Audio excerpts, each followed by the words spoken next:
Good morning. Good morning. Good morning.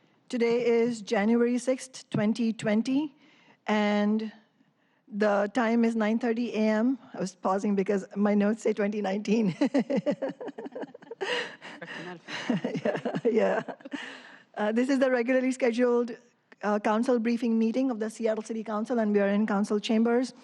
I am Council President Pro Tem Shama Sawant, and we're joined by council members Herbold, Strauss, Peterson, Lewis, Morales, and Gonzalez. We know Councilmember Mosqueda is on parental leave, and Councilmember Juarez has sent her apologies. Welcome to everybody, especially council members who are newly taking office. If there is no objection, the minutes of December 16th, 2019 will be adopted. Hearing no objection, the minutes are adopted. Per the council rules, I, as the senior council member for this first meeting, will act as council president pro tem until the council president is elected at the beginning of the city council meeting this afternoon at 2 p.m. At this point in the briefing, as many of you are familiar, the time is provided for each council member to briefly announce any upcoming committee meetings, legislation, or other announcements that you would like to highlight for other council members and for the members of the public who might be watching live or listening to Seattle Channel or may watch later on recording. All those committee reports, after all those committee reports, we also have an executive session.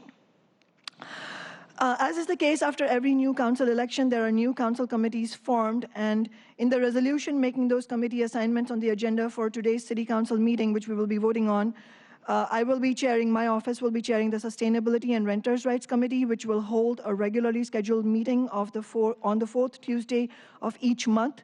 So the first regularly scheduled meeting of the committee will be on the 28th of this month at 2 p.m. And in the past, my office has often looked for opportunities to hold committee meetings in the evenings and on weekends to make them more accessible to the public. So we will let you know in advance when we intend to do that in the coming year. But this meeting is scheduled for chambers at 2 p.m. And on the whole, the committee will be discussing and acting on renters' rights legislation, such as relevant to rent control, economic eviction protections, 180-day notice for rent increases, portable background checks for renters, a winter eviction moratorium, and a Green New Deal for Seattle and the accompanying legislation to make a Green New Deal happen. Most immediately, as Councilmembers Herbold and Gonzalez are aware, I have brought forward a legislation based on a recommendation from the Renters Commission to have a moratorium on winter evictions. And we'll be discussing that in the committee, and there are some recommended amendments from central staff. We would like to have a discussion on that, so we welcome council member input on that. Yeah. Are you anticipating discussion of this piece of legislation at the first committee meeting? Yes. Okay. We're hoping to have it voted on as soon as possible. Obviously, it's not just about this winter, it's about on an ongoing basis. We want to make sure that we have a humane policy towards renters, and evicting renters onto the streets in the winter is especially something that we would like to avoid. But we would like to have it voted on as soon as possible. So we're hoping on the 28th we will be discussing that. On other topics, 1 week from today, I would urge everybody to join me and the dynamic fighting labor leader, Sarah Nelson, who's the president of the Flight Attendants Union, and hundreds of our friends and neighbors as we not only have my inauguration, but also launch the 2020 Tax Amazon movement. The rally will be held at Washington Hall on January 13th at 6 p.m. And as we know, there is a great need for affordable housing funding and for services funding. We've just had an election that virtually in all the districts has shown that voters want a city that is actually affordable and livable for everybody, not a city that just works for the largest corporations like Amazon and other corporations like Amazon. And so we want to make sure that we use that mandate responsibly and make sure that we don't lose the momentum. And I know many council members will be holding your public swearing-in ceremony both today, and I think some of you also have it in your district, and I know you'll be announcing that. But I wanted to make clear that the January 13th rally, in my case, is both an inauguration of the office and also launch for the Tax Amazon movement. And we're really, really lucky to have Sarah Nelson coming, who will be speaking, not only will be swearing me in, but also will be speaking about the need to make cities and metropolitan areas affordable for working people. Over the past week, we have seen the Trump administration hurtling the US towards war in Iran, first with bombing raids and then with assassination. Most recently, you may all have read this article in the New York Times, which titled "US Stops Dozens of Iranian Americans Returning from Canada," in which citizens of Iranian descent, just because they are Iranian, often families with small children, are being detained at the Canadian border over the weekend. I'm sure we all agree this is completely unacceptable, and the city of Seattle should take a clear position against both war with Iran and against racial profiling of people of Iranian descent. My staff is drafting a resolution, and I really welcome participation from other council members. If you would like to have input on the resolution or co-sponsor it or both, please let my staff know. I would really welcome that, and we're hoping that we can get that voted on as soon as possible. And I would now welcome Councilmember Herbold to share her comments. Thank you so much. I just want to welcome the new council members. Really looking forward to the upcoming year and the opportunity for us all to work together towards a more just city in 2020. I have no items on the full council agenda from the Civil Rights, Utilities, Economic Development, and Arts Committee this afternoon, and my committee, should the resolution that we will be deliberating on today at 2, my committee will be the Public Safety and Human Services Committee. It will be meeting for the first time on January 14th at 9:30 a.m. And that's all I have for today. Thank you, Councilmember Herbold. Councilmember Strauss. Yes, good morning. I also have no full items on the full council agenda this afternoon. We do have the fourth quarter supplemental, which was not voted on last year due to quorum issues, highlighting that. Thank you, Councilmember Gonzalez, for you and your team's work on creating the resolution regarding committees. Should it pass this afternoon, I will be chairing the Planning, Land Use, Zoning, and Neighborhoods Committee, which will meet on the second and fourth Wednesdays in the morning. We will not be having our committee meeting the second Wednesday, and so our first committee meeting will be January 22nd. I'd also like to welcome my staff, Allison McLean, Lena Tibu, Peter Nguyen, Noah On, and we will be opening a district office tomorrow and doing a short walking tour, the first of many walking tours throughout the district, and I am excited to get to work for District 6 in the city of Seattle. Thank you. Councilmember Peterson. Thank you. So welcome, council members Morales, Lewis, and Strauss. It's nice to not be the new one here anymore.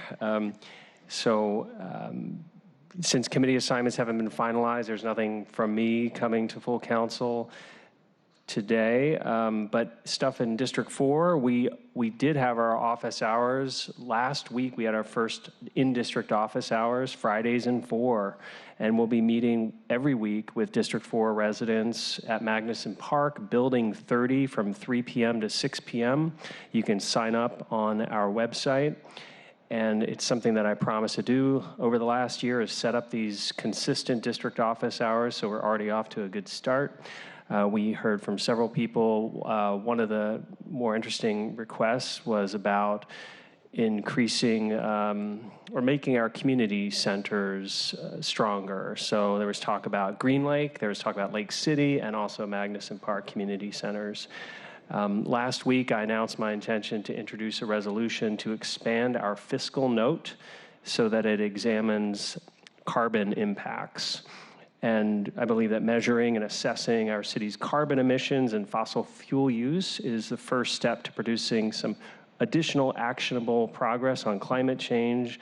This council passed the Green New Deal before some of us got here. We want to keep that momentum going. And so I look forward to working with central staff, the Office of Sustainability and Environment, the Mayor's Office, and my colleagues on this initiative to expand the fiscal note.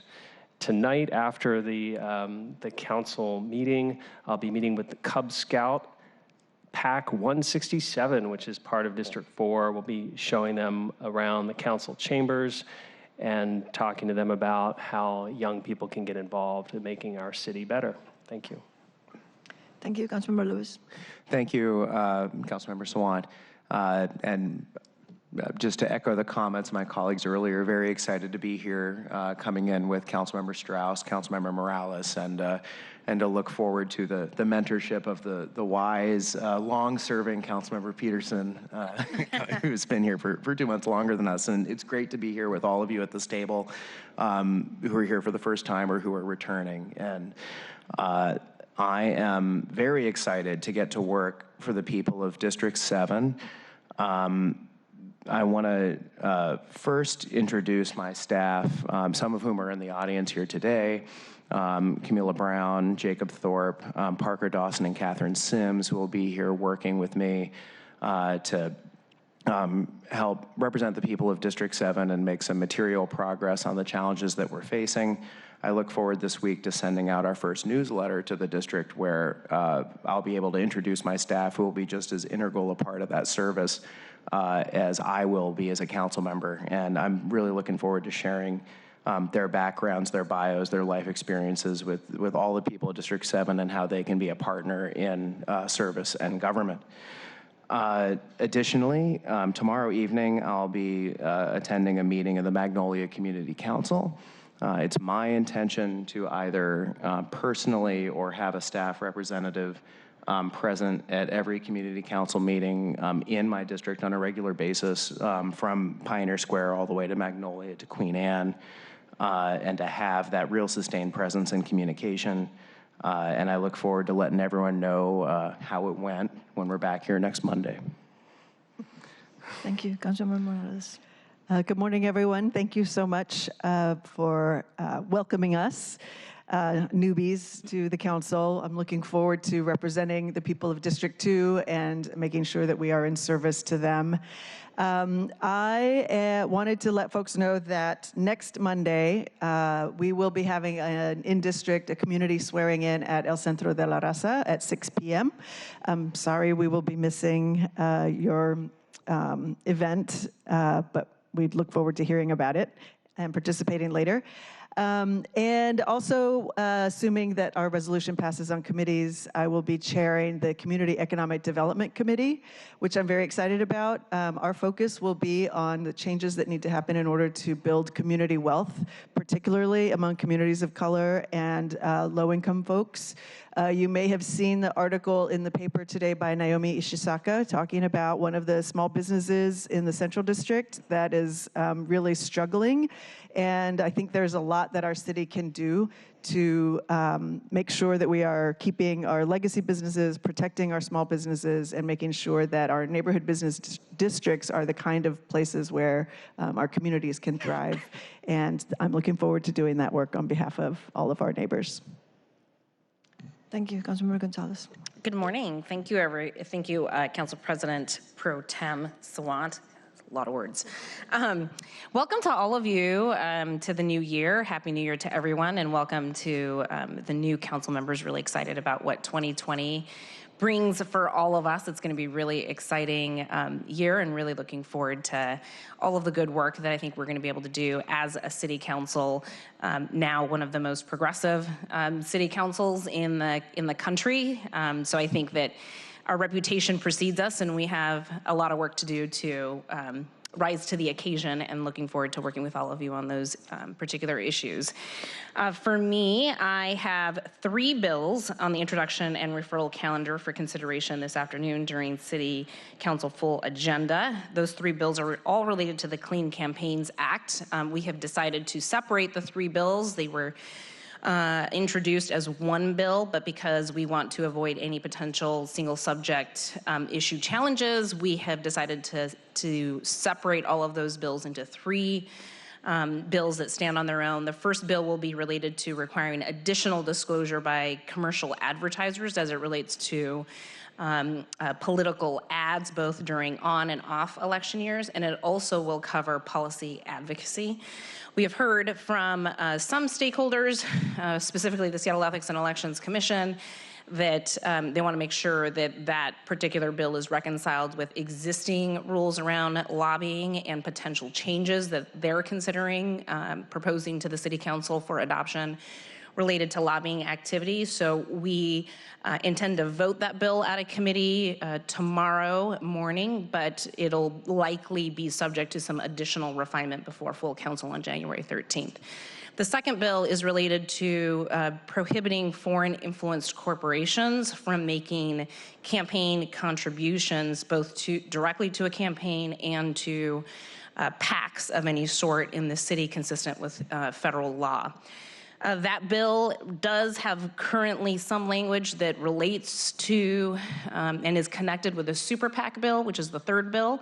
So we're going to be working with Council Central staff, Liz Schwitzen in particular, to see if we can do a little bit of cleanup on that bill to be able to get it ready in time for voting it out of committee on Monday, voting it out of committee tomorrow, but then having it for full council consideration on Monday. And then lastly, the third bill is the bill that would create reasonable regulations on independent expenditure activity by what are commonly referred to as super PACs. And we have some additional stakeholder engagement work that we need to do on that bill, and we also have some additional legislative record that we would like to build in order to make sure that we can bolster our legal arguments in defense of that particular piece of legislation. So all of those three bills are on the introduction referral calendar. All three will be discussed in the Select Committee on Campaign Finance Reform that is scheduled for tomorrow morning here in Chambers at 9:30 a.m. That is a committee of the whole,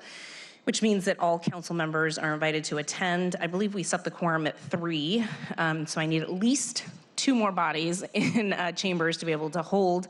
That particular select committee will be making the rounds later this afternoon to confirm folks' attendance to make sure that we have the quorum necessary to convene the Select Committee on Campaign Finance Reform tomorrow morning at 9:30. But we will be voting and discussing and possibly voting 2 of the 3 bills out, and on the third bill we will continue to do some additional stakeholder engagement to ensure that we have done the work that we need to do in the background to make sure that folks are comfortable with both the new responsibilities and obligations under that particular bill. And I want to thank Councilmember Herbold, who has agreed to work on this issue in my absence during the first quarter of this year, and really appreciate her willingness to continue to work with us and to work with my staff on seeing it over the finish line in terms of the stakeholder engagement. And we'll pick it back up beginning of quarter 2 when I return from maternity leave.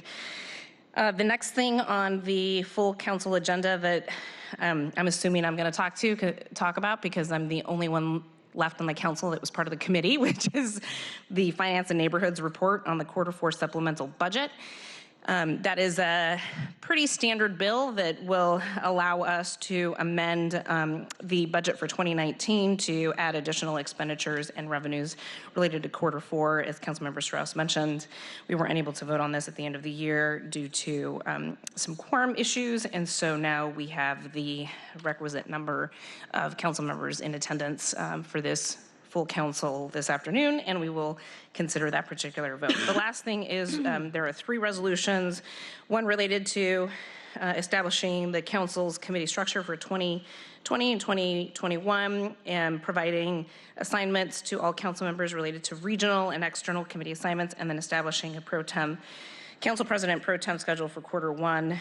First up will be Councilmember Herbold, followed by Councilmember Juarez, and then in March, it will be Councilmember Mosqueda. So really want to appreciate everybody's willingness to continue to provide input and to work on all of those resolutions. I'm really excited about what is in front of us in terms of how we are going to continue to do our work. A little bit of a culture shift for us as a city council, but one that I think is important and one that I think will result in a lot of productive work for us as the legislative branch of the city. And then lastly, I will say that I will be, at the conclusion of today's full council meeting, asking to be excused for the first 3 months of this month to be able to bond and welcome my first baby.